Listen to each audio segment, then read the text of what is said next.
சரண் Krishna YouTube சேனலுக்கு உங்களை அன்புடன் வரவேற்கின்றேன். வரக்கூடிய மகா சிவராத்திரியில் ஒரு 5 சொட்டு பால் போதும் சிவபெருமானின் முழுமையான அருள் கிடைக்க. அது மட்டும் இல்லை, சிவபெருமான் உங்கள் வீட்டில் வருவதற்கான அறிகுறிகள் என்னென்ன அப்படிங்கிறதையும் இந்த வீடியோவில் தெளிவாக நம்ம பார்க்க போகிறோம். நம்ம சேனலில் உள்ள வீடியோவை ஃபஸ்ட் டைம் நீங்கள் பார்க்குறீங்க அப்படின்னா மறக்காமல் நம்ம சேனலை சப்ஸ்கிரைப் பண்ணி வச்சுக்கோங்க. நம்ம சேனலில் தொடர்ந்து குலதெய்வ பதிவுகள், ஆன்மீக தகவல்கள் வந்து கொண்டே இருக்கும். வாங்க வீடியோக்குள்ளே போகலாம். சென்றாண்டு வந்த மகா சிவராத்திரி பார்த்திங்கன்னா ரொம்பவே சக்தி வாய்ந்த மகா சிவராத்திரி. 300 வருடங்களுக்கு பிறகு பல கிரகங்கள் ஒன்று சேர வந்தது. ஆனால் இந்த வருடம் வரக்கூடிய மகா சிவராத்திரி 60 வருடங்களுக்கு ஒரு முறை வரக்கூடிய மகா சிவராத்திரி. இந்த மகா சிவராத்திரியில் நம்ம செய்யக்கூடிய ஒவ்வொரு வழிபாட்டுக்கும் பல நல்ல பலன்கள் நமக்கு கிடைக்கும். அதுலேயும் சிவாலயங்களில் நம்ம சென்று போய் வழிபாடு செய்கிறது நமக்கு பல அற்புதமான சக்திகள் நம்ம உடம்புல உணர்வதை நம்ம கண் கூட பார்க்க முடியும். அதுலேயும் குறிப்பாக இந்த 2 விஷயங்கள் செய்ய மறக்கவே மறக்காதீங்க. அதில் ஒன்று என்னன்னு பார்த்தீங்கன்னா, சிவாலயங்கள் அப்படின்னா பெரும்பாலான சிவாலயங்களில் வில்வ மரம் அப்படிங்கிறது இருக்கும். அந்த வில்வ மரத்திற்கு அப்படி வில்வ மரம் இருக்கக்கூடிய சிவாலயங்களுக்கு சென்று மாலை பொழுதில் ஒரு 5 சொட்டு பசும்பால், சுத்தமான பசும்பால் வாங்கிட்டு போய் கொஞ்சம் பாலை அந்த வில்வ மரத்திற்கு விட்டு 3 முறை அந்த வில்வ மரத்தை வலம் வந்து அதற்கு மஞ்சள் குங்குமம் பொட்டு வைத்து வணங்கும் போது கண்டிப்பாக உங்களுக்கு சிவபெருமானின் அனுகிரகம் முழுமையாக கிடைக்கும்.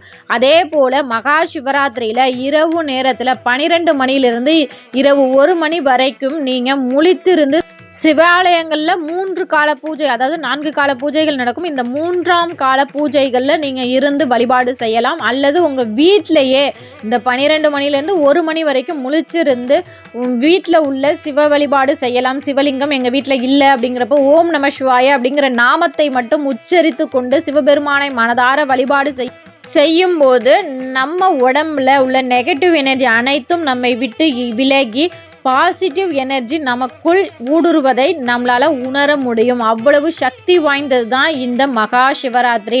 கண்டிப்பாக இந்த 1 மணி நேரம் மட்டுமாவது, முழு நேரமும் கண் விழிக்க முடியாதவர்களும் இந்த 1 மணி நேரம் மட்டுமாவது கண் விழித்து சிவ வழிபாடு செஞ்சு பாருங்கள். உங்கள் வீட்டிலேயே கூட நீங்கள் தாராளமாக செய்யலாம். செய்யும்போது ஒரு நல்ல மாற்றம் உங்கள் வாழ்க்கையில் ஏற்படுவதை கண் கூட உங்களால் உணர முடியும். அடுத்ததாக சிவன் உங்களுடைய இருக்கிறார் அப்படிங்கிறத நீங்கள் எப்படியெல்லாம் தெரிஞ்சுக்கலாம் அப்படிங்கிறதையும் பார்த்துடலாம்.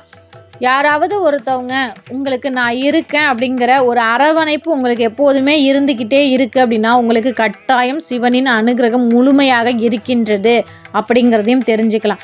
அது மட்டும் இல்லை, சிவபெருமான்லாம் நம்ம வீட்டுக்கு வருவாங்களா அப்படின்னு கேட்டிங்கன்னா கண்டிப்பாக சிவபெருமான் நம்மை எவ்வளோக்கு எவ்வளோ நம்ம மனதார வழிபாடு செய்கிறோமோ அந்த அளவுக்கு சிவபெருமான் உங்கள் வீட்டுக்கு வருவார். எந்தெந்த ரூபத்தில் வருவார் அப்படின்னு பார்த்தீங்கன்னா, வயதானவர்களின் மூலம் வரலாம், சின்ன சின்ன பூச்சிகளின் மூலம் வரலாம், நந்தீஸ்வரர் ரூபத்தில் வரலாம்.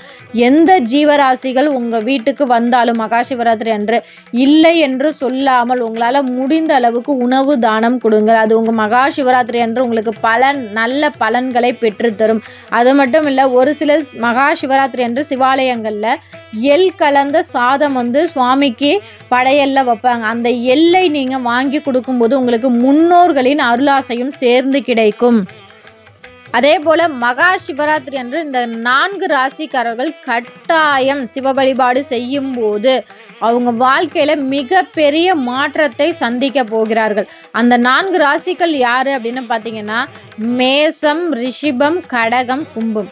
இந்த 4 ராசிக்காரர்களும் மகா சிவராத்திரி அன்று சிவ வழிபாடை தொடர்ந்து செய்யும்போது கண்டிப்பாக அவர்களோட தொழில் மேன்மையடையும், குடும்பத்தில் உள்ள அனைத்து பிரச்சனைகளும் சரியாகும், உடல் ஆரோக்கியம் மேம்படும்.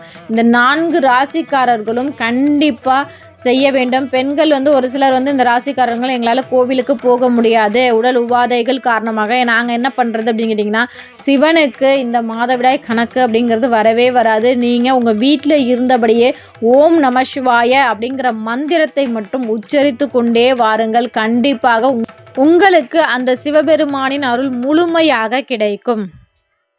ஒரு சிலரோட கேள்வி, மகா சிவராத்திரி என்று சிவன் கோவிலுக்கு என்னென்ன பொருட்கள் வாங்கி தரலாம்?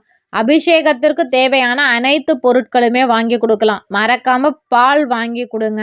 அடுத்தது விபூதி வாங்கி கொடுங்க, எள்ளு வாங்கி கொடுங்க. வில்வ இலை கிடைப்பது ரொம்ப சிறப்பு.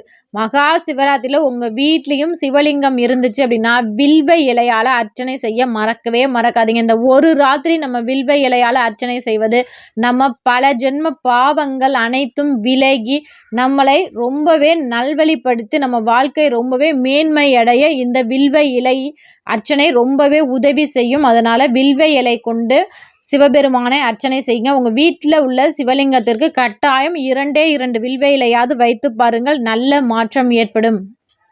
ஓம் நம சிவாய என்னும் நாமத்தில் நம் அனைவரும் ஒன்று சேர்ந்து சிவபெருமானை வழிபாடு செய்வோம். ஓம் நம சிவாய என்று கமெண்ட்ஸில் மறக்காமல் கமெண்ட் பண்ணுங்க. இந்த வீடியோ உங்களுக்கு பயனுள்ளதாக இருக்கும் என்ற நம்பிக்கையில் மற்றொரு வீடியோவில் சந்திக்கிறேன். இந்த வீடியோ உங்களுக்கு பிடிச்சிருந்தா லைக் பண்ணுங்க, ஷேர் பண்ணுங்க, மறக்காம சப்ஸ்கிரைப் பண்ணுங்க. சரண் கிருஷ்ணா யூடியூப் சேனல். நன்றி, வணக்கம்.